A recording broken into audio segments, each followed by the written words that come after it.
বিসমিল্লাহির রহমানির রহিম। দেশ এবং প্রবাস থেকে মুহূর্তে যারা দেখছেন সবাইকে আসসালামু আলাইকুম। আজকে অবস্থান করছি বাংলাদেশের প্রথম বেয়ারিশ হাসপাতালে তথা বেয়ারিশ চিকিৎসা পুনর্বাসন কেন্দ্রে।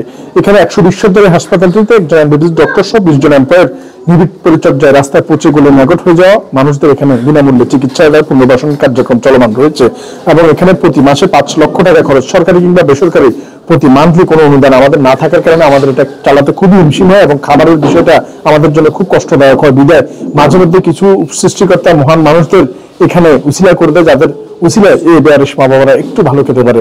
আপনার যে কোনো অনুষ্ঠানে চাইলে কিন্তু এই ধরনের কার্যক্রম করতে পারেন, কিংবা আপনার বিয়ে, আকিকা, জন্মদিন যে কোনো অনুষ্ঠানে আপনার ক্লাবে বেঁচে যাওয়া খাবারও এই মানুষদের জন্য অনেক বড় একটি নিয়ামক হতে পারে। তো আজকে আমাদের আপনারা দেখতে পাচ্ছেন এখানে সালাদ রয়েছে, ডিম রয়েছে, স্পেশাল বিরিয়ানি রয়েছে, চিকেন বিরিয়ানি রয়েছে এবং তাদের জন্য ডিম রয়েছে, কোল্ড ড্রিঙ্কস রয়েছে।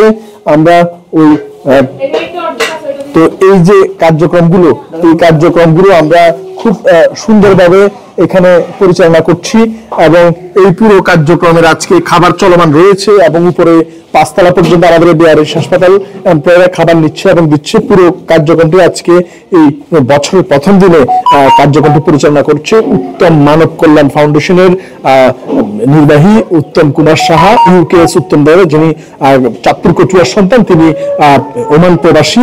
তো ওনার ছোটকালের খুব কাছের বন্ধু, ওনার ব্যক্তিগত চাঁদপুর কচুয়ার ব্যক্তিগত ওনার নিজ বাবার উপস্থিতিতে আজকে দাদার উত্তম দাদার বাবা আমাদের সাথে আছে এবং ধন্যবাদ জানাচ্ছি ওনাকে।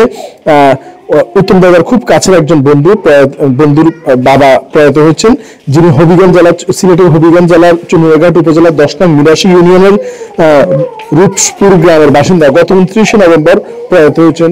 এই শ্রদ্ধেয় আঙ্কেল হারানোর শোক সম্পর্ক পরিবারের প্রতি আমরা সান্ত্বনা সমবেদনা প্রকাশ করছি এবং ওনার পরবর্তী সামনের যে নতুন যে আরেকটা জীবন উনি পদার্পণ করবে মৃত্যু পরে, সেটা যাতে আরো ভালো হয় সেজন্য তিনি এই খাবারের আয়োজন করেছেন। উত্তম দাদাকে এই জন্য স্পেশালি ধন্যবাদ এবং আমরা এখন খাবারগুলো নিয়ে যাব এবং এই উত্তম দাদা আমাদের বেয়ারিশ হাসপাতালের সাথে ওতপ্রোতভাবে জড়িত। শুধু তাই নয়, আজকে বছরের প্রথম দিনে সবাইকে মিষ্টি মুখ করানোর সহ এই খাবারের আয়োজন, বন্ধুর বাবার জন্য খাবারের আয়োজন সহ এবং মুসলিমদের মধ্যে কোরআন শরীফ বিতরণ, হিন্দুদের মধ্যে গীতা বিতরণ সহ নানাবিধ মানবিক কার্যক্রমে তিনি নিজেকে যুক্ত রেখেছেন এবং ওনার মতো করে এরকম অনেক মানুষ আমরা আশা রাখি উসিলা হয়ে যাবে এরকম বেয়ারিশ মা বাবাদের। আপনাদের যে কোনো অনুষ্ঠান আপনারা এখানে নিঃসন্দেহে করতে পারেন। পুরো প্রোগ্রামটি এত সুন্দর আয়োজনে মাত্র 15,000 টাকা খরচ হয়েছে। তো এরকম আপনারা ইচ্ছা করলে এই 90 জনের জন্য এরকম আয়োজন করতে পারেন আপনাদের সাধ্য মতো। ধন্যবাদ সবাইকে। এখন আমাদের খাবার বিতরণে চলে যাবে। উত্তম দাদাকে ধন্যবাদ দিয়ে সবাইকে ভিজিটের আমন্ত্রণ রেখে আমাদের কার্যক্রম চলমান এবং দেখতে পাচ্ছেন।